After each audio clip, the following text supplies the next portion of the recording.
Assalamualaikum warahmatullahi wabarakatuh. Sahabat Kebun Berkah yang berbahagia. Jumpa lagi di channel Junidiono Kebun Berkah. Channel resmi Kebun Berkah. Sahabat Kebun Berkah yang berbahagia, di pagi hari yang cerah ini kita jumpa lagi, tepatnya di hari Ahad tanggal 17 Desember 2023. Kali ini kita akan membahas suatu kajian terkait dengan kegiatan rehabilitasi hutan dan lahan di ibu kota Nusantara. Dalam hal ini RHR bertemakan transformasi hutan tanaman ke hutan alam. Adapun kajian ini dilakukan antara Kementerian Lingkungan Hidup dan Kehutanan, dalam hal ini adalah Direktorat Jenderal PEDAS RH bersama dengan Universitas Mula Warman Kalimantan Timur. Sahabat Kebun Berkah yang berbahagia, di dalam konteks rehabilitasi hutan dan lahan di ibu kota Nusantara dengan tema transformasi hutan tanaman ke hutan alam ini, kita mengingat bahwa ibu kota Nusantara dengan konsepnya Smart City, Forest City, dan Small City, maka kita lebih banyak membicarakan pada kajian ini adalah pada Forest City-nya.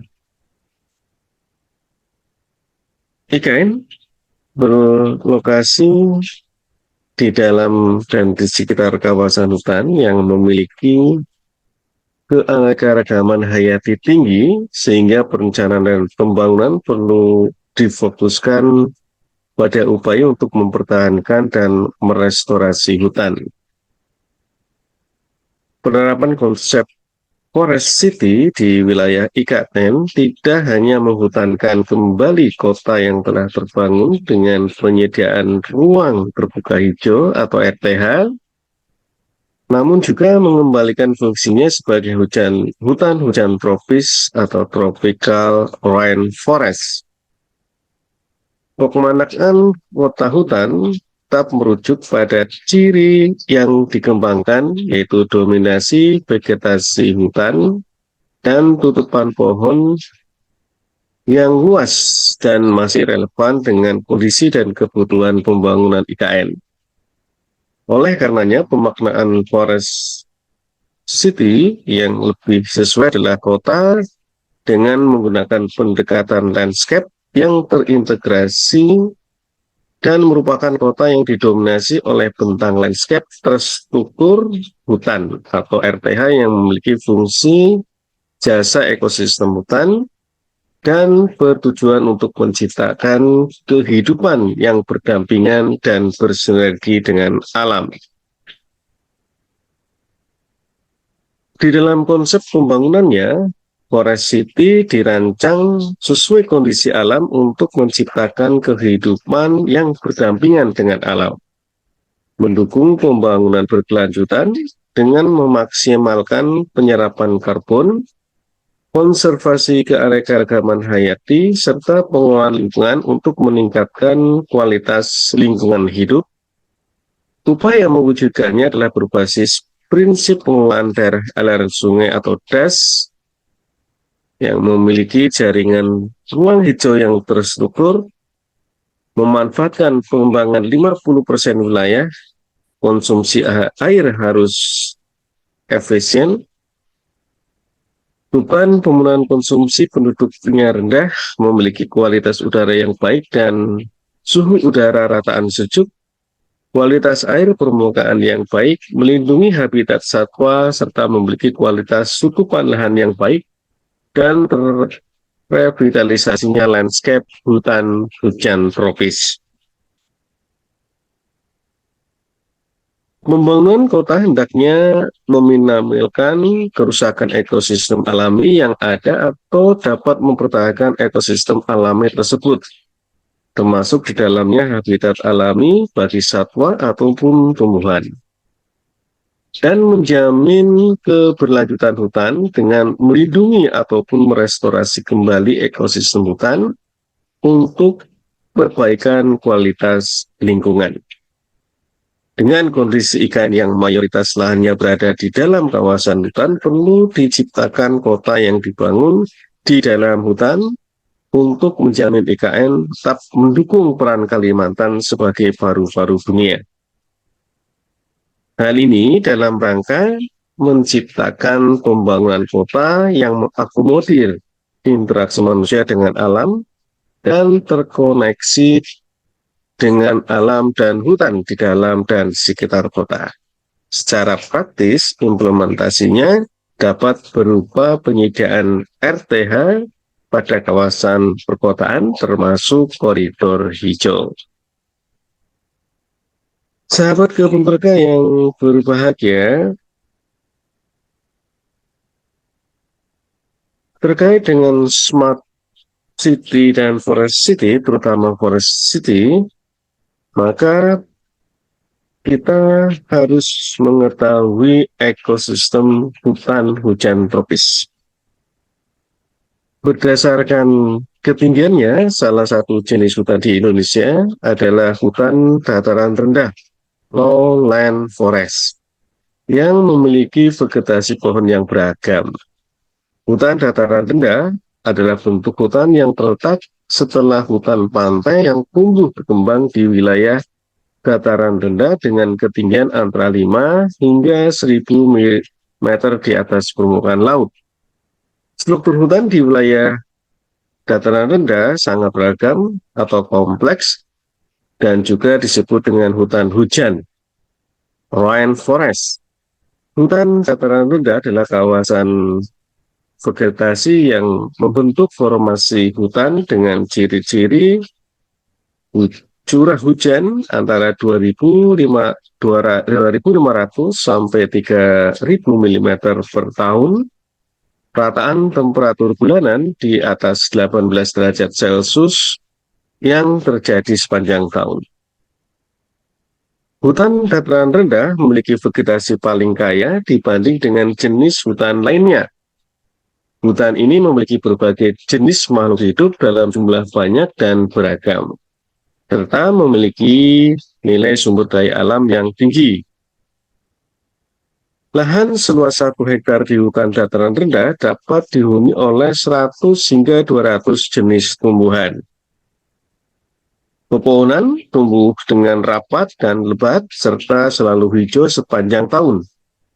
Kawasan hutan jenis ini menjadi habitat pepohonan dari famili Dipterocarpaceae seperti Vatica, Diobalanops, Cotyledonium sorea, Balanocarpus, Hopea, Parasorea, Dipterocarpus, Anisoptera, Euphorbiaceae, dan sebagainya. Habitus tumbuhan memiliki ciri pepohonan yang berukuran besar hingga pohon yang berukuran kecil. Dan tumbuhan jenis lainnya seperti herba, epifit, perayap, pemanjat, dan semak-semak.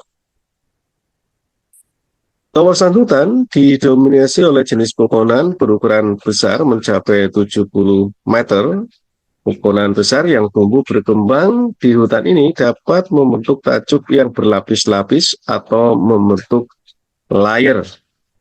Tajuk paling atas memiliki 3 lapisan. Lapisan pepohonan yang lebih tinggi muncul di berbagai tempat serta menonjol di bagian paling atas.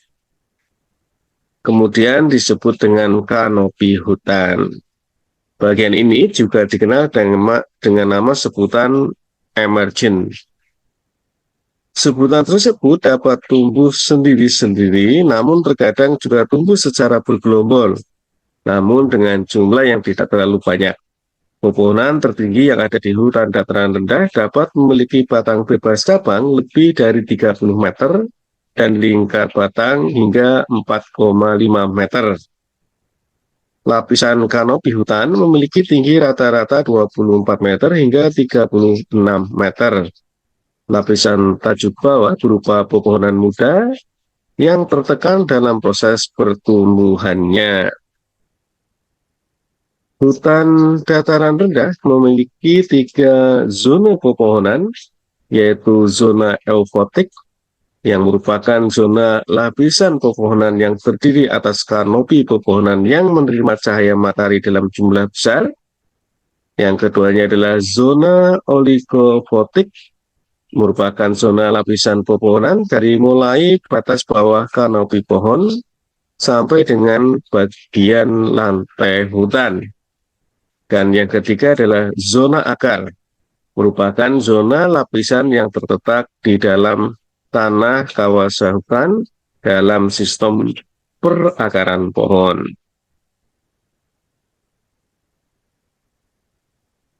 Komposisi hutan dataran rendah dapat dikelompokkan menjadi 3 fase, yaitu fase matang yang didominasi oleh pepohonan berbatang keras, memiliki bunga serta berdaun lebar.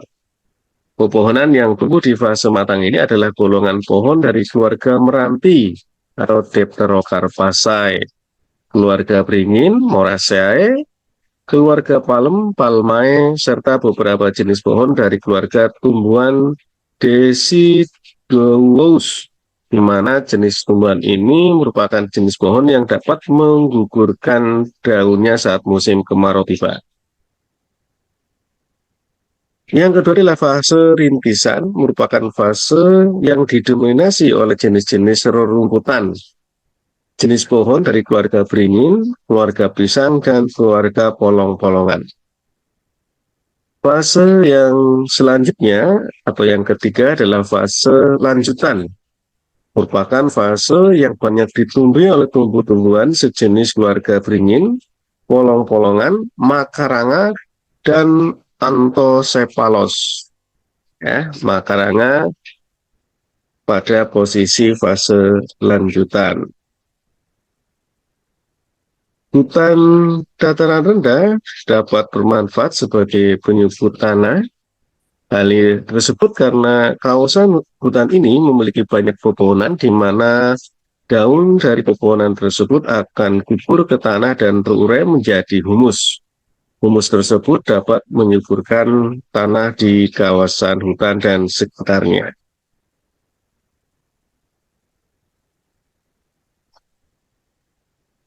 Sahabat kebun berkah yang berbahagia, setelah kita mengetahui apa itu forest city dan ekosistem pembentuknya di dalam kawasan hutan tropis, maka selanjutnya di dalam kajian ini kita juga membahas konsep pembangunannya.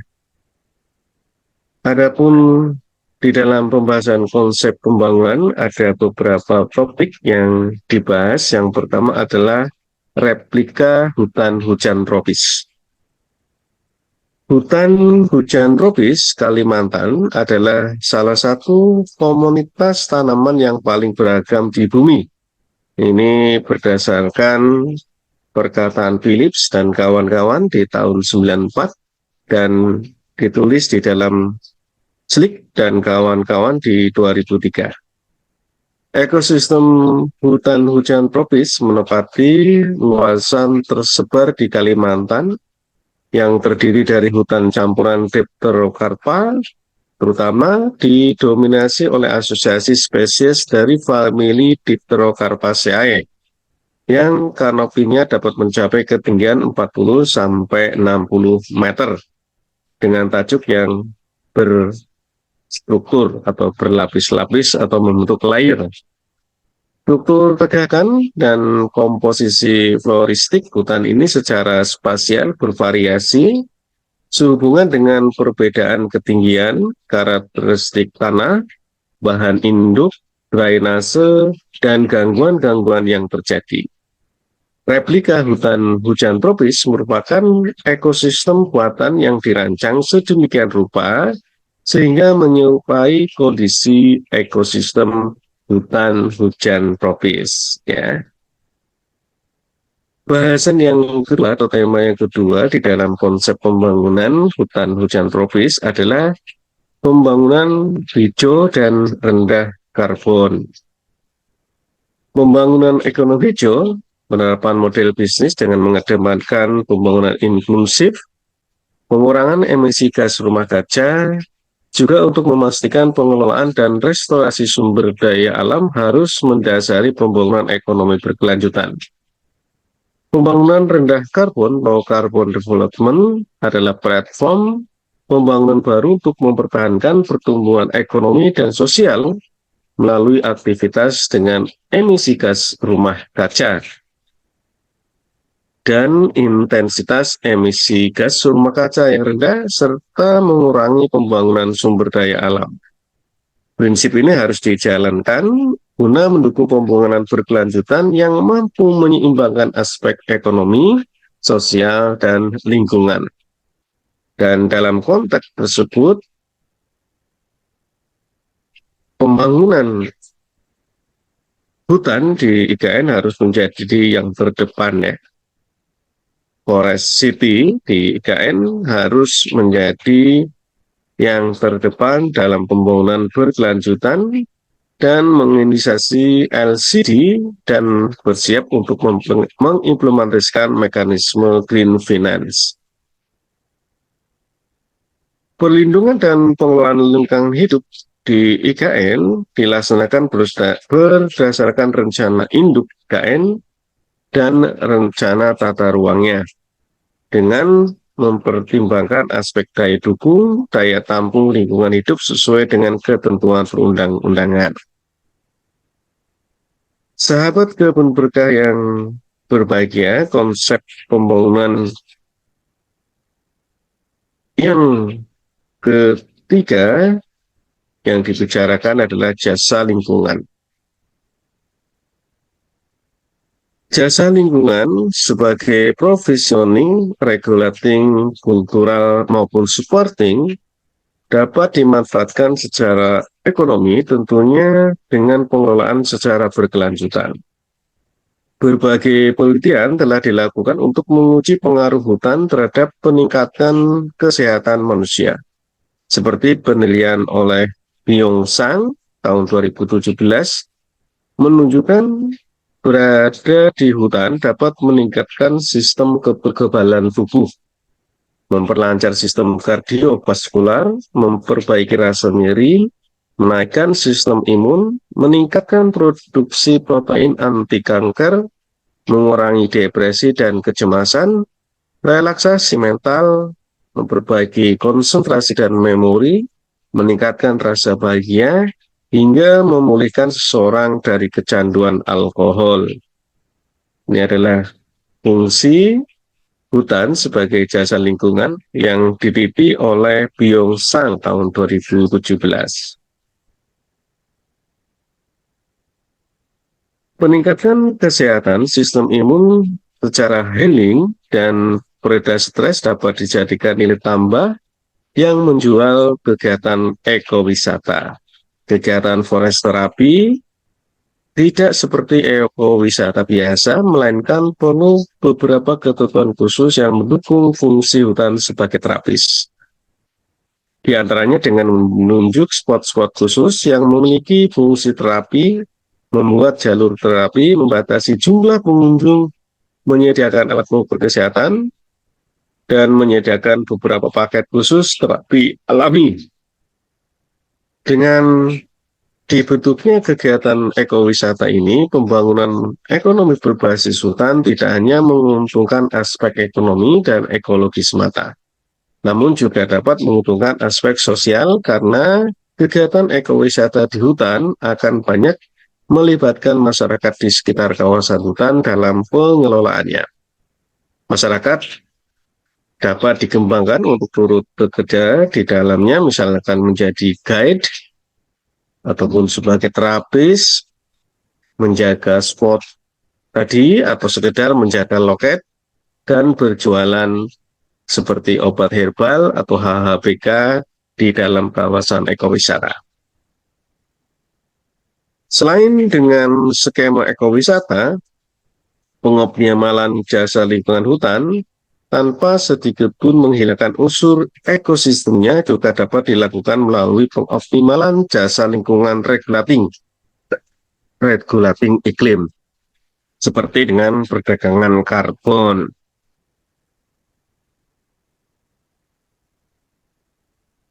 Dasar lingkungan lain seperti provisioning dapat dioptimalkan nilai ekonominya dengan pengembangan hasil hutan bukan kayu, seperti madu hutan, getah atau resin, rotan, minyak atsiri, dan sebagainya.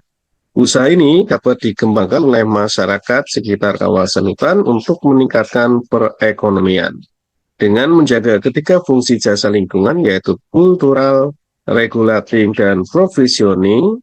Jasa lingkungan dapat mensupport hutan tetap terjaga sesuai dengan fungsinya sebagai sistem penyangga kehidupan. Hal yang keempat di dalam konsep pembangunan pada kajian ini juga membahas ruang terbuka hijau. Ruang terbuka hijau adalah area memanjang atau jalur dan atau mengelompok yang penggunaannya lebih bersifat terbuka, tempat tumbuh tanaman, baik yang tumbuh secara alamiah maupun yang sengaja ditanam. Ruang terbuka hijau atau sering kita sebut dengan RTH memiliki banyak pengertian. Di dalam pengaturannya, RTH juga dapat disebut dengan ruang terbuka hijau kawasan perkotaan, RTH KP, seperti yang diatur di dalam Peraturan Menteri Dalam Negeri Nomor 1 Tahun 2007 tentang penataan ruang terbuka hijau kawasan perkotaan. RTH juga bermakna suatu lapang yang ditumbuhi berbagai tumbuhan pada berbagai strata, mulai penutup tanah, semak, perdu, dan pohon. Tanaman tinggi yang berkayu. Selanjutnya juga sering dimengerti sebagai sebentang lahan terbuka tanpa bangunan yang mempunyai ukuran, bentuk, dan batas geografis tertentu dengan status penguasaan apapun yang di dalamnya terdapat tumbuhan hijau berkayu dan tahunan. Dengan pepohonan sebagai tumbuhan penciri utama dan tumbuhan lainnya seperti perdu, semak, rerumputan, dan tumbuhan penutup tanah lainnya. Sebagai tumbuhan pelengkap serta benda-benda lain juga sebagai pelengkap dan penunjang fungsi RTH.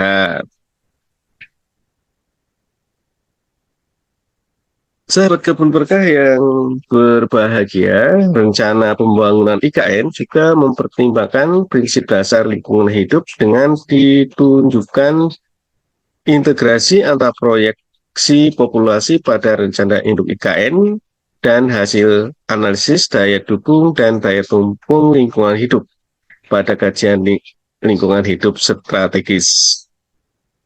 Seluruh data dan fakta, analisis, dan konsep rencana dari rencana induk diverifikasi kesesuaiannya dengan DDDTLH di dalam dokumen KLHS.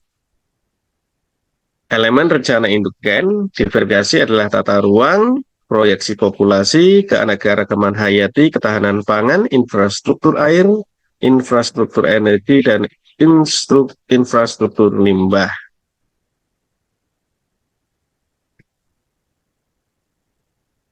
Untuk mencapai KPI IKN yaitu 60% kawasan hijau alami, alokasi pembangunan kawasan hijau yang memiliki nilai guna bagi penduduk seperti ekowisata dan ruang publik dapat menjadi sumber nilai ekonomi dan rekreasi. Hal ini sama dengan kedudukan RTH kota sebagai pemenuhan kebutuhan konsumsi lahan penduduk, tetapi pada saat bersamaan menjadi kawasan hijau alami yang memiliki nilai lindung walaupun tidak setinggi kawasan lindung murni. Untuk memastikan tidak ada pengembangan tambahan di kawasan Yaken sesuai dengan perencanaan dan untuk mencegah pertumbuhan penduduk yang terlalu tinggi, pemanfaatan ruang didasarkan pada rencana tata ruang wilayah dan rencana detail tata ruang. Baik sahabat kebun berkah yang berbahagia, itulah konsep pembangunan yang dibicarakan pada kajian terkait dengan rehabilitasi hutan dan lahan yang telah dilakukan oleh pihak KLHK dan Universitas Mula Warman. Hal yang ketiga atau bab ketiga di dalam kajian ini adalah mengenai rancangan teknis pembangunan replika hutan hujan tropis. Ini dibagi menjadi beberapa subbagian atau subbab. Yang pertama adalah deskripsi rona lingkungan hidup. Sahabat kebun berkah, mari kita bahas satu persatu terkait dengan bab 3 rancangan teknis dan pembangunan replika hutan hujan tropis. Yang pertama adalah deskripsi rona lingkungan hidup. Ini terdiri dari beberapa hal yang dibahas. Yang pertama, letak dan luas kawasan. Wilayah IKN berada di sebelah utara kota Balikpapan dan sebelah selatan kota Samarinda dengan luas wilayah darat kurang lebih 256.142 hektar dan luas wilayah perairan laut kurang lebih 68.189 hektar. Kawasan pengembangan IKN KPIKN dengan luas wilayah kurang lebih 199.962 hektar. Kawasan IKN dengan luas wilayah kurang lebih 56.180 hektar, serta kawasan inti pusat pemerintahan KIPP yang merupakan bagian dari KIKN dengan luas wilayah kurang lebih 6.671 hektar. Yang kedua adalah terkait dengan geologi dan tanah. Sebagian besar wilayah IKN berada di cekungan Kutai yang mempunyai batuan dasar cekungan tersusun oleh batuan beku dan sedimen berumur Mesozoik. Batuan dasar diberi perkiraan berumur Jura hingga Kapur dan tersingkap di sebelah selatan kota Balikpapan. Batuan dasar ini juga dijumpai di sepanjang pegunungan Meratus yang memanjang ke arah utara. Cekungan Kutai terisi oleh batuan sedimen berumur tersier yang terdiri dari konglomerat, batu pasir, batu gamping, batu lempung, dan selang-seling dengan batu bara. Stratigrafi berturut-turut dari yang berumur tua ke muda adalah formasi Pamaluan, formasi Babulu, formasi Pulau Balang, formasi Balikpapan, formasi Kampung Baru, serta endapan aluvial. Berdasarkan analisis terrain dengan bahan induk pembentuk tanah sebagai pembeda utama, dan pengamatan sifat morfologi tanah di lapangan dan didukung oleh data hasil analisis contoh tanah di laboratorium, jenis tanah dapat diklasifikasikan menurut soil taxonomy menjadi 6 ordo tanah, yaitu entisol, inceptisol, spodosol, alvisol, histosol, dan ultisol. Ke-6 ordo tanah tadi menurut 8 subordo dengan 17 satuan peta tanah. Hal yang ketiga adalah fisiografi dan topografi. Relief wilayah IKN bervariasi dari datar dan tinggi pegunungan dan persentase seluas 32,77% adalah relief bergelombang dengan kemiringan lereng 8-15%. Wilayah PPU Penajam Pasar Utara memiliki 5 kelompok bentuk lahan, yaitu aluvial, marin, fluvio-marin, gambut, dan tektonik. Bentuk lahan tektonik merupakan bentuk lahan dominan yang luasnya mencapai 264.299 hektar atau 82,86%. Dengan sebaran di bagian tengah hingga barat, kondisi topografi didominasi oleh kelerengan datar 63%, landai 10%, serta kelerengan agak curam hingga sangat curam 27%. Wilayah sekitar IKN memiliki tipe topografi dataran rendah, landai, dan bergelombang dengan ketinggian berkisar antara 0 sampai 1.000 meter di atas permukaan laut yang terbagi dalam dua bagian, yaitu bagian barat merupakan daerah yang bergelombang, berbukit, dan bergunung serta berbatasan dengan daerah Provinsi Kalimantan Selatan yang ketinggiannya mencapai 1.300 meter di atas permukaan laut. Batas wilayah terdapat beberapa gunung, yaitu Gunung Serumpaka dengan ketinggian 1.300 meter, Gunung Lumut ketinggian 1.233 meter, Gunung Rambutan, dan Gunung Halal. Di bagian timur merupakan dataran rendah, landai hingga bergelombang. Banyak terdapat rawa dan sungai yang dimanfaatkan masyarakat sebagai jalan transportasi, lahan pertanian, dan budidaya perikanan air tawar. Hal yang keempat adalah iklim dan hidrologi. Kabupaten Penajem Pasir Utara terletak pada kedudukan 0 derajat 48 menit 29 detik sampai 1 derajat 36 menit 37 detik lintang selatan dan 116 derajat 19 menit 30 detik sampai 116 derajat 56 menit 35 detik bujur timur. Kabupaten Penajam Pasir Utara Penajam Pasir Utara memiliki ketinggian 4 sampai 1.294 meter di atas permukaan laut. Curah hujan merupakan faktor penting dalam pembentukan iklim wilayah. Rata-rata banyaknya hujan adalah 11 hari per bulan dengan rata-rata celuk hujan 171,15 mm per bulan. Hujan dengan celuk di atas 300 mm hanya terjadi di bulan Desember. Pada umumnya, celuk hujan terjadi pada kisaran 100 sampai 300 mm per bulan yang terjadi pada bulan Januari hingga Juni dan pada bulan September hingga November. Wilayah IKN berada di bawah pengaruh iklim tropis basah yang diindikasikan oleh tipe iklim A, yaitu sangat basah dengan vegetasi utama hutan hujan tropis. Ini berdasarkan tipe iklim Smith dan Ferguson. Dan sahabat kebun berkah, ini adalah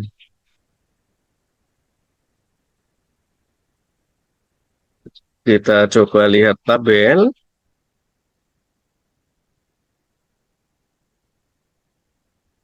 terkait dengan penataan beberapa unsur iklim dari tahun 2001 sampai 2002 ini ya, sebarannya semacam ini.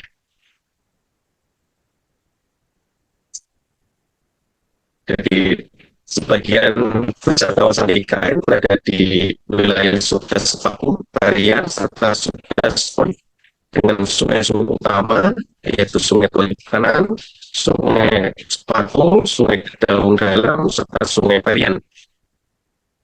Dan pola aliran sungai-sungainya diberikan realis.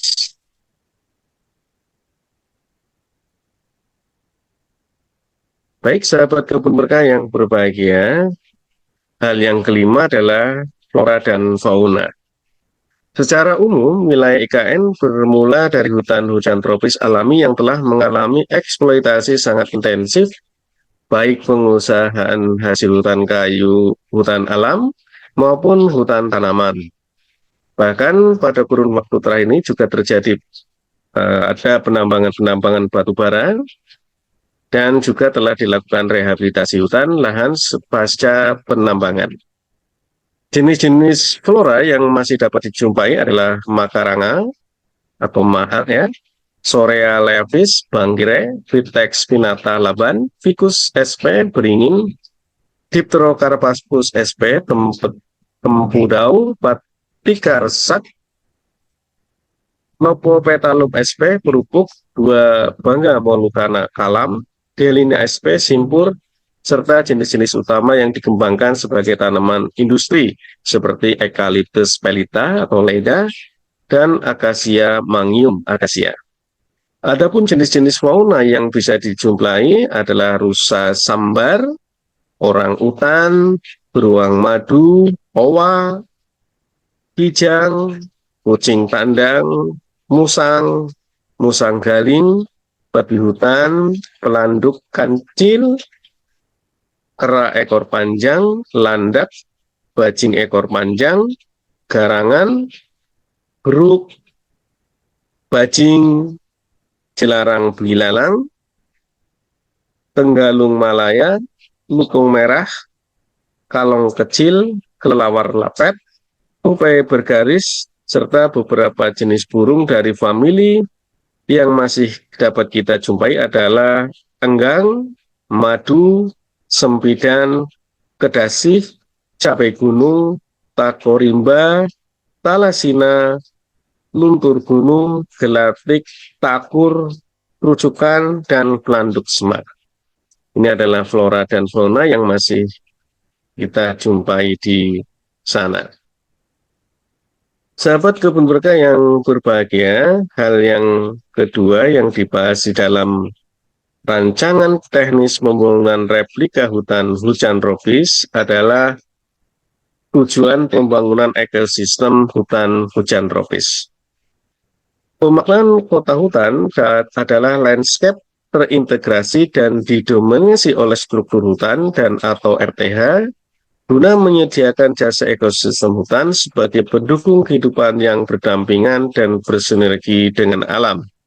Sehingga tujuan pembangunan ekosistem hutan hujan tropis adalah mewujudkan kawasan IKN yang mampu memaksimalkan penyerapan karbon, konservasikan aneka-ragaman hayati yang berbasis prinsip pengelolaan das, memiliki jaringan ruang hijau yang terstruktur, memanfaatkan pengembangan 50% wilayah, konsumsi air yang efisien, beban pemenuhan konsumsi penduduk rendah, memiliki kualitas udara yang baik dan suhu udara rataan sejuk, kualitas air permukaan yang baik, melindungi habitat satwa, serta memiliki kualitas tutupan lahan yang baik dan terevaluasinya landscape hutan hujan tropis. Selain itu, diharapkan juga bisa menjalankan berbagai fungsi hutan dan lingkungan. Di sisi lain, hutan ini akan menjadi jendela pertunjukan atau show window mengenai hutan tropis kepada berbagai kalangan masyarakat. Yang ketiga di dalam pembahasan konsep adalah rona ekosistem hutan hujan tropis. Pembangunan replika hutan hujan tropis dataran rendah hendaklah terbebas dari berbagai kepentingan, asumsi, fungsi, dan sebagainya yang kesemuanya didasarkan pada kepentingan dan kebutuhan manusia, melainkan didasarkan pada hasil studi ilmiah yang terstruktur, komposisi dan asosiasi hutan hujan tropis yang telah dilakukan. Meskipun biomas hutan didominasi oleh pohon-pohon hutan bukan sekedar kumpulan pohon-pohon, tetapi merupakan persekutuan yang saling mempengaruhi dan mutualisme antara pohon-pohon dengan berbagai komunitas lainnya, baik vegetasi, satwa, maupun jasad pengurai, yang bersama-sama dengan kondisi iklim dan edafis menentukan tipe hutan yang berkembang di atas tanah yang bersangkutan. Dalam pembangunan hutan, sebagai hutan tidak mengenal adanya tumbuhan atau organisme pengganggu. Masing-masing memainkan peranan bagi terbentuknya rona tipe vegetasi klimat. Adapun penetapan proporsi jenis-jenis yang akan ditanam didasarkan pada hasil studi mengenai komposisi jenis vegetasi hutan Dipterokarpa dataran rendah yang dilakukan pada 28 lokasi tersebar di wilayah Kalimantan. Dari studi yang telah dilakukan, 25 famili dan genera terbesar, ini di tahun 2003, ditemukan di wilayah Kalimantan Timur. Ini, sahabat kebun berkah, kita lihat tabel yang kedua, yaitu tabel 5 famili dan terus membuat yang paling melimpah di Kalimantan. Ada 25 mulai dari Kito, Karpasai, sampai dengan Sapindas, ya, ini adalah 25 famili dan genus yang melimpah di Pulau Kalimantan.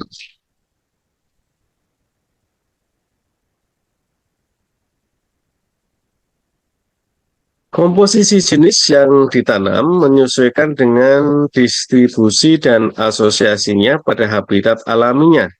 Meskipun beberapa jenis vegetasi ditemukan di hampir semua areal berhutan di wilayah Kalimantan.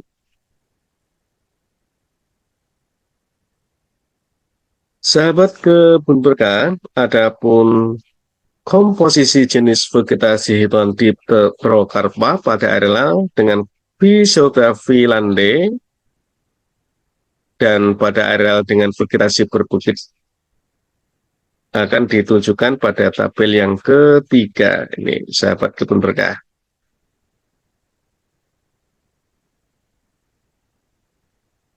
Ini sahabat kebun berkah, komposisi jenis vegetasi hutan Dipterokarpa pada areal dengan fisiografi landai dan pada areal dengan vegetasi berbukit. Ini ada Leopalaromatica, Ompasia mala, soya, Mesestopteris, soya, Faguadiana, dan sebagainya, ya.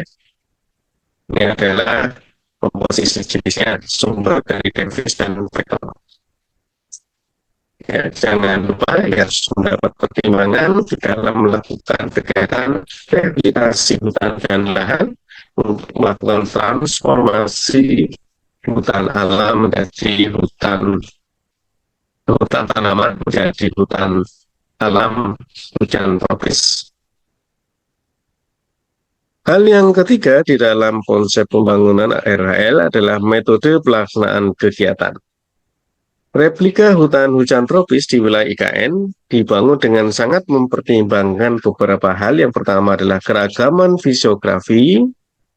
Di dalam hal ini secara umum dibagi menjadi yaitu tiga kondisi, yaitu landai, agak curam, dan curam. Kondisi landai dimaksud diwakili oleh areal yang terletak pada lereng bagian bawah atau lembah. Kondisi agak curam diwakili oleh areal yang berada pada punggung lereng, dan kondisi curam diwakili oleh areal-areal yang berada di bagian lereng atau bagian tengah. Yang kedua adalah kondisi tutupan lahan.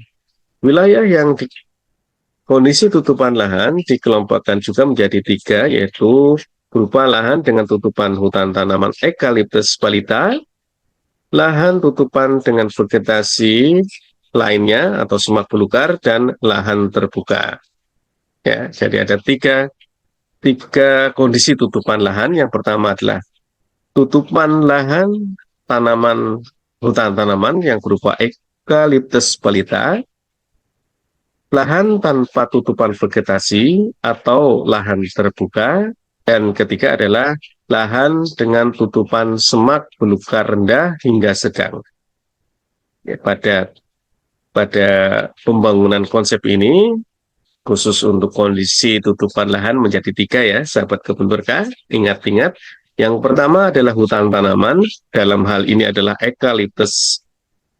Yang kedua adalah lahan tanpa tutupan atau lahan terbuka, dan yang ketiga adalah lahan tutupan dengan tutupan semak belukar, mulai dari semak belukar rendah sampai dengan semak belukar yang sedang.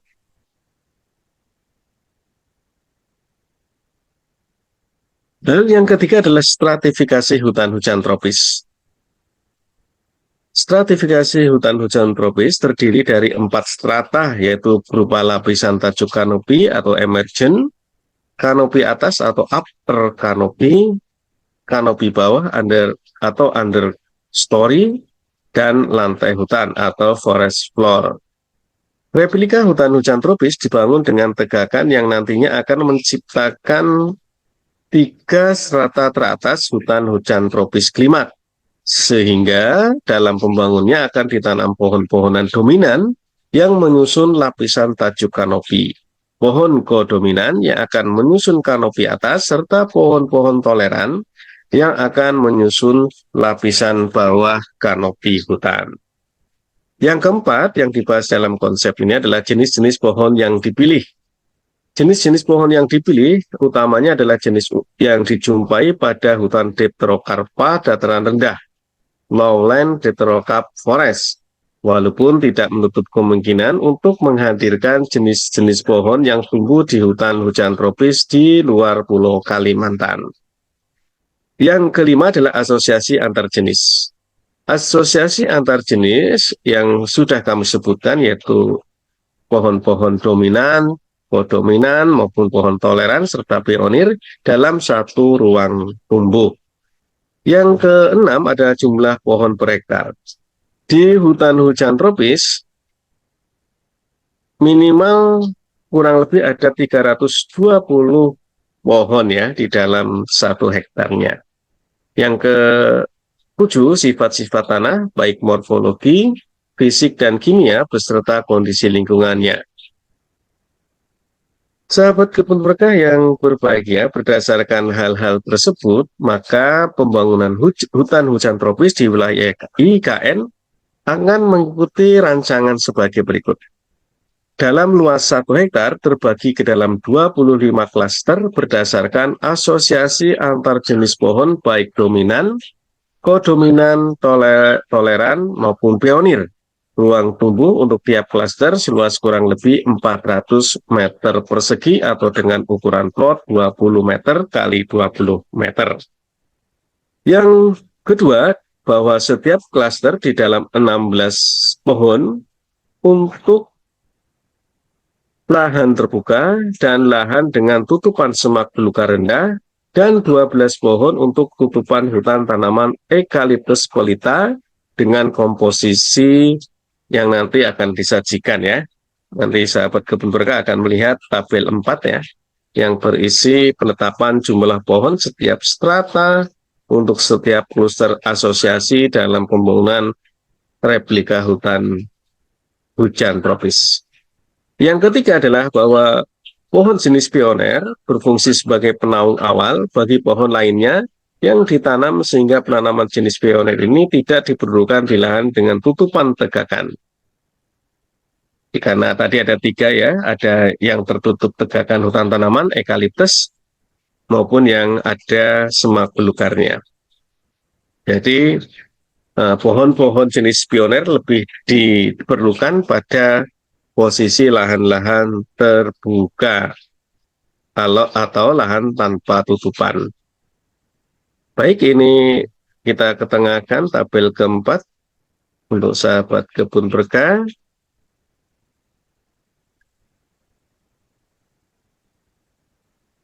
Ini adalah tabel penetapan jumlah pohon setiap strata untuk setiap klaster asosiasi dalam pembangunan replika hutan hujan tropis.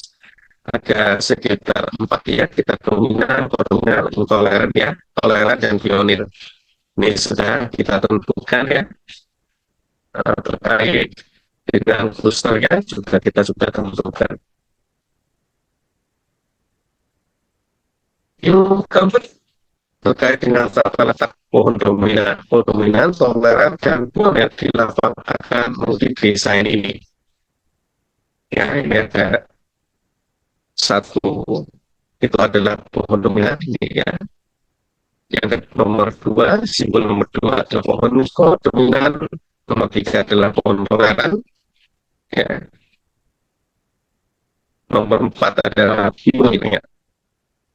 Ini adalah sketsa tata letaknya, mudah-mudahan seterusnya. Baik, sahabat berkah yang berbahagia,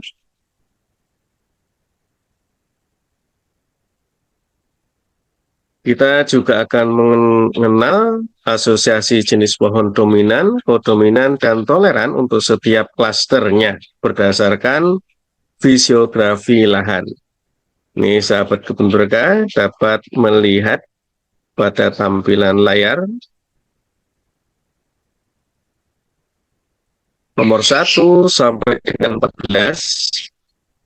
Inilah puncak dan lereng atas klaster 1. Nomor 15 Soreat Florensis sampai dengan Ficus variegata. Puncak dan lereng atas ini klasternya 2. Nomor 28 sampai dengan 42 lereng tengah klasternya 3. 43 sampai dengan 54 ini adalah lereng tengah klaster 4. 55 sampai dengan 71 lereng bawah dan lembah klaster 5. Nomor 72 mulai dari Vioparanov aromatica sampai dengan Ficus variegata violet. Ini adalah dataran datar ya, klaster 6. 18 Soria ovalis sampai dengan Ficus variegata pionel ya, bisa di tepi sungai dengan klaster 7. Ini adalah jenis-jenisnya, ini sifatnya, dan ini lokasinya serta klasternya. Baik sahabat yang berbahagia, ini adalah konsep terkait dengan replika hutan hujan tropis melalui kegiatan rehabilitasi hutan dan lahan. Baik sahabat kebun berkah, sekarang kita melakukan SOP terkait dengan rehabilitasi hutan dan lahan di tahun 2022 karena memang rintisan RHL ini pada tahun 2022 sudah pada pertengahan bulan September, jadi tidak dalam 1 tahun periode anggaran ya, sehingga perlu dibedakan terkait dengan prosedur RHL di tahun 2022 dan seterusnya. Untuk proses pembangunan replika hutan hujan tropis di kawasan IKN dibedakan menjadi 2 periode, yaitu periode 2022 yang meliputi rencana tanam serta upaya-upaya penyempurnaan terhadap kegiatan yang dilakukan di tahun 2022. Yang kedua adalah prosedur untuk tahun 2023 dan seterusnya.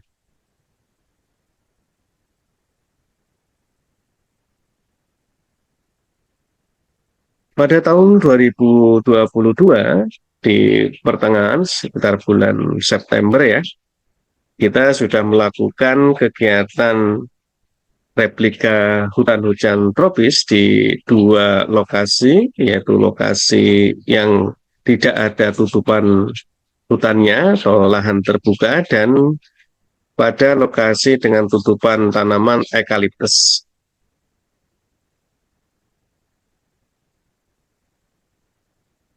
Untuk kegiatan lahan terbuka, ini ada persiapan meliputi persiapan lahan dan pembuatan jalur pemeriksaan, pemasangan ajir, dan pembuatan lubang dan piringan. Untuk lubang ukurannya adalah 60 x 60 x 60 cm atau disesuaikan dengan kondisi lahannya.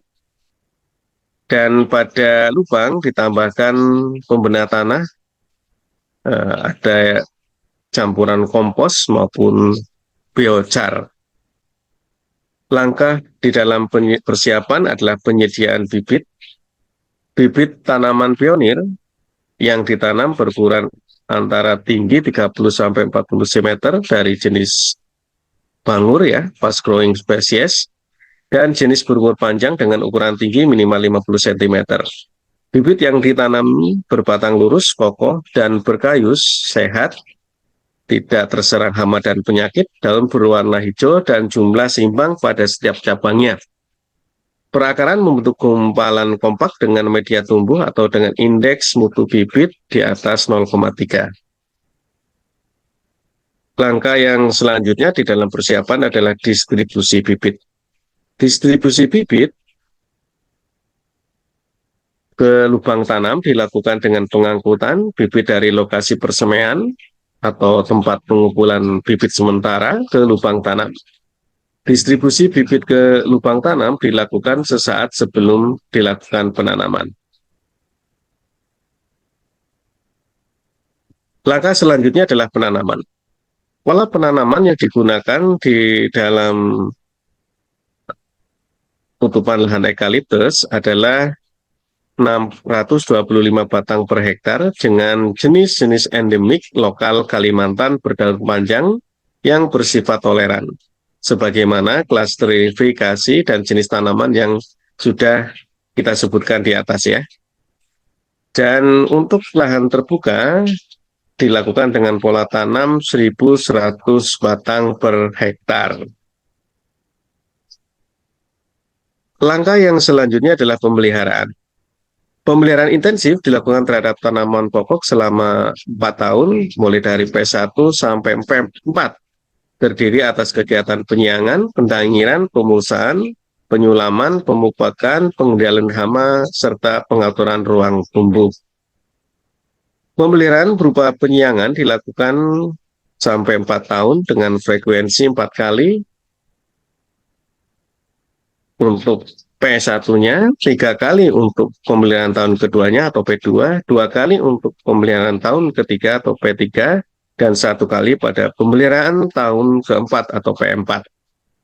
Kegiatan penyiangan menggunakan metode piringan dengan diameter 1 meter dari titik tanam yang fokus pada gulma pengganggu yang melilit tanaman pokok. Kegiatan penyiangan ini bisa diikuti dengan pendangiran maupun pemulsaan jika diperlukan. Kegiatan pemeliharaan juga dilakukan dengan penyulaman. Penyulaman ini dilakukan setiap tahun yang dimulai dari pemeliharaan tahun berjalan P0 hingga pemeliharaan tahun keempat atau P4 berupa pergantian tanaman mati atau tanaman yang tumbuhnya tidak bagus dengan menggantinya sesuai jenis-jenis endemik lokal Kalimantan berdaun panjang yang bersifat toleran. Dan ini juga sudah ada rekomendasinya tanaman-tanamannya dari Fakultas Kehutanan Universitas Mula Warman, ya seperti yang sudah kami sebutkan tadi. Kegiatan pemeliharaan juga dilakukan melalui cara pemupukan. Pemupukan ini dilakukan hingga pemeliharaan tahun keempat. Pemeliharaan tahun berjalan berupa pemberian aplikasi NPK lengkap yang dilakukan 2 minggu setelah tanam dengan cara membenamkannya ke dalam tanah secara piringan. Atau dilakukan secara piringan dengan menabur ya, berjarak 0,5 meter dari titik tanam. Pemupukan pada tahun berikutnya menggunakan pupuk NPK lengkap dengan dosis bisa 200 gram per tanaman per tahun dengan cara membenamkan ke dalam tanah, memutar secara piringan dengan jarak 0,5 meter dari titik tanam. Pemeliharaan selanjutnya juga dilakukan dengan pengendalian hama dan penyakit. Pengendalian hama dan penyakit ini dilakukan sedapat mungkin menggunakan bahan-bahan organik ya, dan teknis yang ramah lingkungan. Zat-zat yang digunakan untuk mencegah menanggulangi OPT, organisme pengganggu tanaman secara organik biasa disebut sebagai pestisida nabati. Dan bahan-bahannya banyak ditemukan dengan mudah di lingkungan sekitar sesuai sifat dan kegunaannya. Pemeliharaan juga dilakukan dengan pengaturan ruang tumbuh berupa pembebasan tanaman pokok dari naungan ataupun dari tumbuhan pionir alam setiap tahun pemeliharaan, mulai dari P1 sampai P4. Pada akhir pemeliharaan tahun keempat atau P4, jumlah air tanaman pokok berjumlah 625 batang per hektar yang tidak ternaungi oleh tumbuhan pionir alami. Dalam hal pemeliharaan, penyiangan maupun pengaturan rumah pengaturan ruang tumbuh jika di areal tanam ditumbuhi jenis-jenis pionir secara alami, sebaiknya dibiarkan sepanjang tidak mengganggu tanaman pokok yang ditanam. Untuk tahun 2022, karena posisi sudah di pertengahan pelaksanaannya, pertengahan tahun ya, maka ada upaya-upaya penyempurnaan dari kegiatan yang sudah terlanjur dilaksanakan sebelum adanya kajian ini. Langkah-langkahnya yang pertama adalah perbaikan zona perakaran dengan penambahan bahan pembenah tanah berupa campuran kompos dan biochar. Yang kedua adalah aplikasi pupuk NPK dicampur merata ke pembenah tanah dengan metode piringan dengan jarak 0,5 meter dari titik tanam. Yang ketiga adalah kegiatan penyulaman, baik yang dilakukan pada pembelian tahun berjalan maupun pemeliharaan tahun-tahun berikutnya, P1 sampai P4. Yang keempat adalah pemeliharaan berupa penyangan dilakukan 4 tahun, yaitu P1 sampai dengan P4, dengan frekuensi yang sama dengan tadi yang saya sampaikan. Yang kelima adalah pemupukan dilakukan dengan pemupukan dilakukan hingga pemeliharaan tahun keempat menggunakan pupuk NPK lengkap dengan dosis disesuaikan dengan kondisi tanaman atau biasanya 200 gram per tanaman per tahun dengan jarak antara 10 sampai 20 cm dari titik tanam. Adapun pengendalian hama dan penyakit juga diupayakan melalui pengendalian mekanik maupun kimia, tapi menggunakan bahan-bahan yang ramah lingkungan.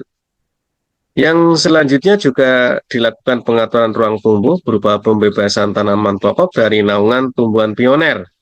Ya, ini juga sama.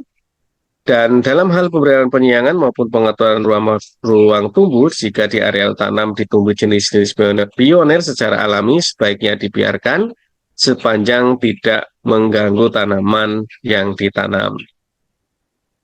Sahabat Kebun Berkah, terkait dengan metode rehabilitasi hutan dan lahan untuk replika hutan hujan tropik di IKN, terkait dengan tahun 2023 dan seterusnya, maka dilakukan beberapa langkah. Yang pertama adalah lakukan orientasi lapangan ya.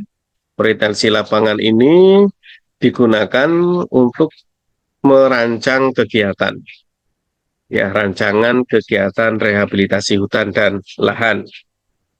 Dan orientasi di lapangan nantinya meliputi kondisi biofisik seperti kondisi fisiografi, topografi, tanah, tutupan lahan, kondisi hidrologi, vegetasi alam. Data-data yang diperoleh dari kegiatan ini nantinya digunakan sebagai penyusunan rancangan kegiatan rehabilitasi hutan dan lahan. Langkah yang kedua adalah perancangan klaster asosiasi vegetasi. Klasterisasi tanaman dimaksud untuk menciptakan kondisi yang memungkinkan interaksi antar individu dan jenis tanaman satu sama lain. Sedemikian rupa mendekati komposisi dan asosiasi di habitat alaminya. Langkah yang ketiga adalah proporsi jenis-jenis penyusun klaster. Proporsi dari masing-masing jenis penyusun klaster menyesuaikan dengan kondisi lahan dan mengikuti pola penyebaran, pola komposisi, dan pola asosiasinya. Yang keempat adalah pemetaan klaster. Masing-masing individu penyusun klaster dipetakan. Langkah yang kelima adalah penyiapan bibit tanaman. Bibit tanaman yang berkualitas menjadi salah satu faktor penting yang akan menentukan keberhasilan rehabilitasi hutan dan lahan. Bibit tanaman berkualitas dicirikan oleh kemampuannya beradaptasi dengan lingkungan yang baru. Dapat tumbuh baik jika ditanam di lapangan, sehat, memiliki kondisi seragam. Peluang bibit untuk bertahan dan dapat tumbuh dengan baik di lapangan sangat dipengaruhi oleh kesehatan dan kekuatan bibit saat ditanam. Bibit tanaman yang sehat, proporsi seimbang, dan pertumbuhan yang bagus memberikan peluang kelangsungan hidup yang lebih tinggi dibanding dengan bibit tanaman yang lemah dan stres. Metode pembibitan dapat dilakukan dengan dua cara, yaitu secara generatif dan secara vegetatif. Metode generatif yang dipilih, maka pengadaan bibit tanaman dari biji. Dan pengadaan biji ini menjadi tahapan yang krusial yang menentukan keberhasilan pembibitan. Yang teknik yang kedua adalah dengan cara vegetatif, maka keterampilan di dalam memotong bagian tanaman dan menemukannya dengan baik menjadi tantangan yang krusial. Untuk pembibitan generatif, penaburan biji ke media tabur berpengaruh terhadap daya kecambah biji dengan tipe pertumbuhan kecambah epikeal atau bagian kotiledon bergerak ke bagian atas ketika benih berkecambah, sebaiknya ditabur tidak terlalu dalam. Sedangkan benih dengan tipe kecambah hipokeal, bagian kotiledon tetap di bagian bawah ketika benih berkecambah, tidak terlalu berpengaruh terhadap perkecambahan. Upayakan agar bagian titik tumbuh yang terdapat radikal atau calon akar dan plomula calon daun diletakkan pada bagian bawah saat penaburan. Cara penaburan benih, bibit, atau penaburan biji jenis tanaman hutan disesuaikan dengan morfologi biji dan posisi titik tumbuh. Penaburan biji harus mempertimbangkan kerapatan biji pada masa tabur, agar dihasilkan kecambah yang vigor dan mampu pindah ke wadah bibit dan dibesarkan di persemaian. Kerapatan biji yang terlalu tinggi dalam penaburan akan menyebabkan kecambah yang tumbuh sangat rapat dan sulit berkembang lebih besar dan rawan terhadap serangan jamur yang menyebabkan kematian. Sahabat kebun berkah, cara yang kedua adalah cara pembibitan vegetatif. Pembibitan secara vegetatif dikembangkan untuk menanggulangi kendala-kendala yang dihadapi saat pembiakan generatif, seperti biji tidak dapat disimpan dalam waktu lama atau biji rekalsitran, sumber benih langka, fertilitas atau produksi bijinya rendah atau benihnya rendah, dan sebagainya. Metode pemperbanyakan vegetatif yang paling banyak diaplikasikan dalam pembuatan skala besar bagi pembangunan hutan tanaman adalah stek dan kultur jaringan. Stek pucuk telah banyak diaplikasikan untuk produksi bibit secara massal dengan mengambil organ vegetatif tanaman yang masih juvenil dan sehat. Untuk pembibitan secara vegetatif dalam jumlah besar diperlukan pohon induk atau stock plant dalam jumlah yang banyak yang dibangun dalam kebun pangkas. Baik sahabat kebun berkah, yang selanjutnya adalah pemeliharaan bibit. Pemeliharaan bibit di persemaian pada umumnya meliputi penyiraman, pengendalian hama dan penyakit, serta pemupukan. Penyiraman disesuaikan kebutuhan tanaman, mempertimbangkan kondisi iklim dan media yang digunakan. Intensitas penyiraman berlebih akan menyebabkan bibit tumbuh cepat namun kurang kuat, serta memacu munculnya jamur dan bakteri patogen. Pada musim kering, intensitas penyiraman dapat dilakukan sebanyak 2 kali sehari. Sebaliknya pada musim penghujan cukup dilakukan pada hari-hari yang tidak turun hujan. Media tumbuh dalam polybag harus benar-benar dalam keadaan jenuh, di mana semua bagian media basah, serta menyeluruh saat penyiraman. Kekuatan semprot air juga perlu disesuaikan agar tidak menyebabkan kerusakan bibit, erosi, atau kehilangan permukaan media. Baik sahabat kebun berkah, terkait pemeliharaan di persemaian. Adapun standar mutu bibit untuk tujuan replika hutan tropis di kawasan Ibu Kota Nusantara tentunya berbeda dengan kriteria untuk tujuan rehabilitasi hutan dan lahan pada kondisi normal.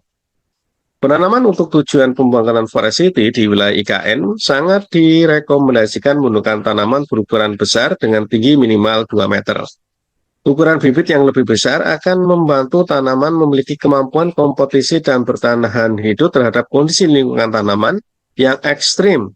Selain itu, pembelian bibit yang lebih lama di lokasi persemaian akan lebih mudah dibandingkan merawat tanaman yang telah ditanam di lapangan dalam skala luas.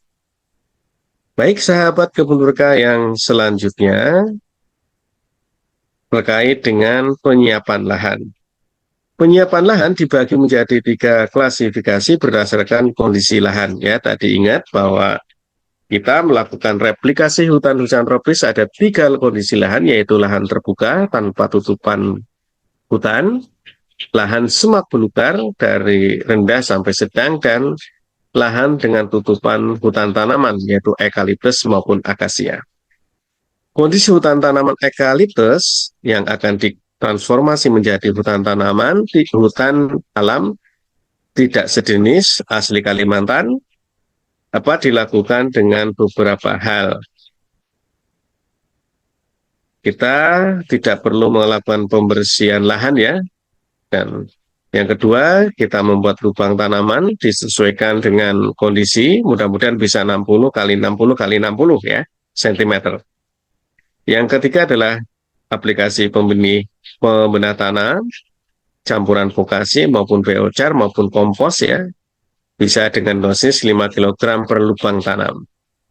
Ataupun juga bisa dengan pupuk dasar NPK 15-15-15 sebanyak 100 gram per tanaman.